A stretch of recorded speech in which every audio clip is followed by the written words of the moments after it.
So this is what it looks like. This is what it looks like when they grab onto something and don't want to let it go. Thank goodness it's not my hand.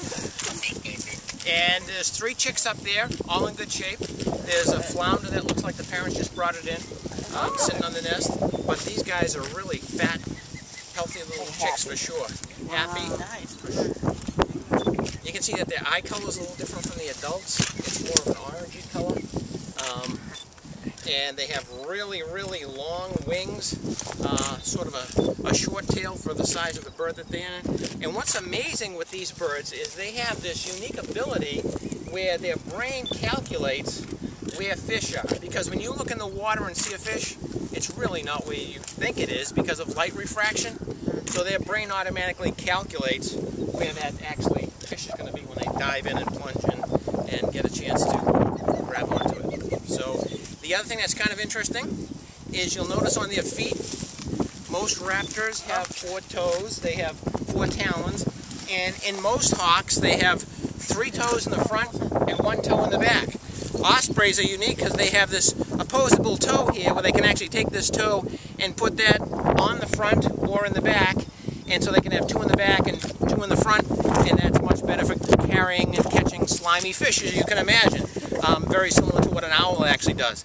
And these feet are really large. They have pads on the bottom of it. You can see those pads, so they can actually grab onto those slippery feet with those little pads that are actually there. Can you tell the sex? No, you can't. There's no coloration difference between the male and the female generally.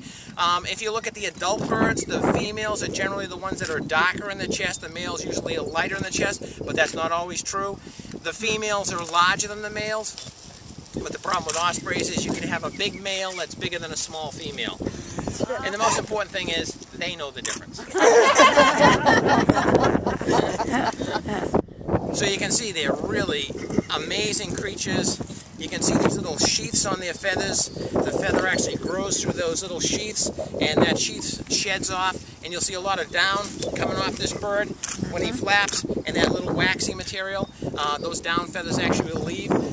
What happens is those feathers actually provide warmth for the bird, especially in cold weather, but also it keeps the bird from getting overheated as well. They have this unique ability where they can control their body temperature much better than we can, because you can imagine if they started to sweat, what would happen?